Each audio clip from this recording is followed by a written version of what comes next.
आप the news words देख रहे हैं। मैं अरुण कुमार पांडे, नमस्कार। आप देखिए, आज बिहार विधानसभा में विपक्ष के नेता तेजस्वी यादव, जो राष्ट्रीय जनता दल के चेहरा हैं, अगले साल बिहार विधानसभा के चुनाव होंगे, उसमें मुख्यमंत्री के चेहरा हैं, दावेदार हैं, और लोकसभा के चुनाव में जो नतीजे मिले उससे उनके लिए कुछ लेसनिंग है। यूँ राजद इस बार 4 सीट जीता और एनडीए की सीटें घटकर जो 39 सीट जीते हुए था एनडीए, उसकी सीटें घटकर हो गई 10 सीट विपक्ष के खाते में चला गया। तो एनडीए के लिए झटका ज़रूर है, लेकिन राजद के लिए मैं मानता हूं कि लोकसभा का चुनाव कोई बहुत बड़ी उपलब्धि का चुनाव नहीं रहा। हालांकि 4 सीटों पर राजद की विजय मिली थी और 23 सीट तो राजद जीता था, उसके साथ 3 सीट जो पार्टी थी उसके साथ मुकेश सहनी की पार्टी वीआईपी, वो भी राजद की ही सीट थी, राजद के खाते से वो सीट दिया था। उसको जोड़ेंगे तो 26 सीट, उसमें 4 सीटों पर कामयाबी मिली। आज तेजस्वी यादव समस्तीपुर, जो कर्पूरी ठाकुर का गृह जिला है, कर्मभूमि है, पिछड़ों का बड़ा गढ़ माना जाता है, वहाँ से आज उन्होंने कार्यकर्ता संवाद कार्यक्रम की शुरुआत की है और एक कंस्टिट्यूंसी जो बिहार की सभी 243 सीट है, फेज वाइज आज से वो 10 तारीख से 17 सितंबर तक 4 जिलों की यात्रा करने वाले हैं। 2 दिन समस्तीपुर में रहेंगे, फिर दरभंगा जाएंगे, फिर मधुबनी जाएंगे और फिर मुजफ्फरपुर जाएंगे। और इन चारों जिलों के हर सेगमेंट का वहाँ के प्रखंड स्तर के कार्यकर्ता से लेकर के और उस ज़िले में जो राज्य स्तरीय के भी पदाधिकारी हैं, एमपी, एमएलए, नगर निकायों के उनके सदस्य पदाधिकारी जो भी हैं, सबों के साथ हॉल में मीटिंग करेंगे और इसके बाद सर्किट हाउस में 1 to 1 मीट करेंगे। इसके पीछे का ध्येय उद्देश्य यदि आप जानेंगे तो एक तो सबसे बड़ी बात यह है कि जो सिटिंग विधायक हैं राजद के, और उनमें बड़ा हड़कंप है। ये तेजस्वी की जो यात्रा है, ये खास करके सिटिंग विधायकों के लिए खतरे की घंटी है। वो इसलिए कि इस बार के लोकसभा चुनाव में राजद को सिर्फ 38 विधानसभा क्षेत्रों में बढ़त मिली थी और जहां एम/बाई समीकरण आप कहते हैं यादव मुस्लिम का 32% होता है, 36 विधानसभा क्षेत्रों में तो राजद को 10% वोट मिला नरेंद्र मोदी के कैंडिडेट के मुकाबले। तो ये जो तस्वीर बनी है, और उत्तर बिहार में लोकसभा की 26 सीट है, दक्षिण बिहार में 14 सीट, 40 सीट हुई।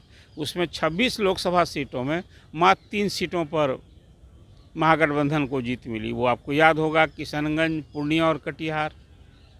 और जो जीत मिली इस बार, जो इज्जत बची कहिए, वो बची है महागठबंधन को दक्षिण बिहार में, वो मगध क्षेत्र में।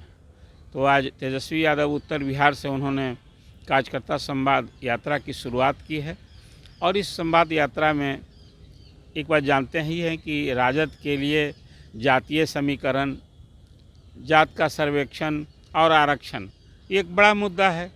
बिहार में जब सत्ता में राजद और जदयू था तो यहाँ आरक्षण की सीमा बढ़ाकर 65% की गई थी और न्यायपालिका से वो परमिट नहीं हुआ, अभी 50%।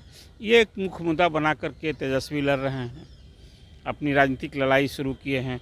इसके साथ उनका है कि बिहार में खासकर बेरोजगारी तो एक समस्या न सिर्फ बिहार की, पूरे देश भर की है, लेकिन बिहार उसे कुछ कहीं न कहीं ज़्यादा प्रभावित वाला स्टेट दिखता है कि यहाँ से मज़दूरों का पलायन होता है। हम तो बिहार मजदूर हब है, बिहार से रोजी रोटी के लिए देश के किस कोने में बिहार के लोग नहीं जाते हैं।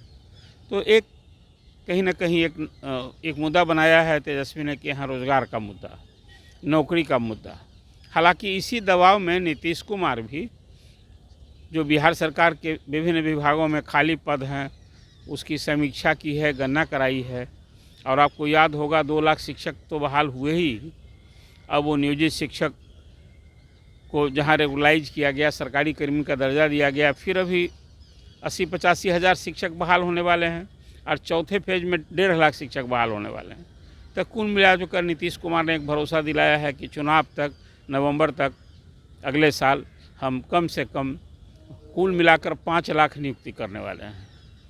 तो तेजस्वी का ये मुद्दा है अभी ये जनसंवाद कार्यक्रम में, और इसमें वो कार्यकर्ताओं से फीडबैक लेकर, जहां सिटिंग विधायक हैं उनके बारे में वहाँ के कार्यकर्ता क्या सोचते हैं। और फिर जहाँ अभी राजद का विधायक नहीं है, इसलिए कि सीटें हैं 243 और उनके एमएलए तो अभी 78 ही है ना, तो कुल मिला इसी एक ज़मीन तलाशने के लिए आज तेजस्वी की यात्रा है। इसमें बिल्कुल दल का ही कार्यक्रम इसको आप कहिए, इसमें कोई पीपुल्स इंटरेक्शन जनसभा नहीं कहीं हो रही है, सिर्फ कार्यकर्ताओं से मिलना, बैठक करना, यही उनका मुख्य कार्यक्रम है। तो इसलिए मैंने आपसे कहा कि अभी तेजस्वी की जो यात्रा है ना, ये उनके ही विधायकों के लिए खतरे की घंटी है, जो जिन विधायकों का पार्लियामेंट के चुनाव में परफॉर्मेंस अच्छा नहीं रहा है।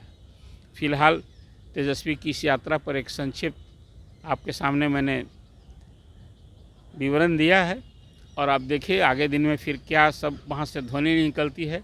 लेकिन कुल मिला कर यही है कि तेजस्वी चुनाव के पहले, लोकसभा चुनाव के पहले अपनी ज़मीन, राजद की ज़मीन तलाशने, टटोलने के लिए यात्रा शुरू किए। नहीं, वो देखिए मैंने आपसे कहा है कि टोटलिटी में विधायक तो उनके, खास करके विधानसभा के चुनाव में भी दक्षिण बिहार में राजद और माले का बहुत अच्छा परफॉर्मेंस हुआ था, लेकिन उत्तर बिहार में भी उनके ज़िले हैं। और तो और आपको याद होगा, जैसे ललित यादव मंत्री हैं, दरभंगा से थे और वो पार्लियामेंट का चुनाव लड़े थे, वो भी अपने क्षेत्र में पिछड़ गए। आलोक मेहता मंत्री थे, राजद के वरिष्ठ नेता हैं, लोकसभा का चुनाव लड़े हुए अपने क्षेत्र में पिछड़ गए।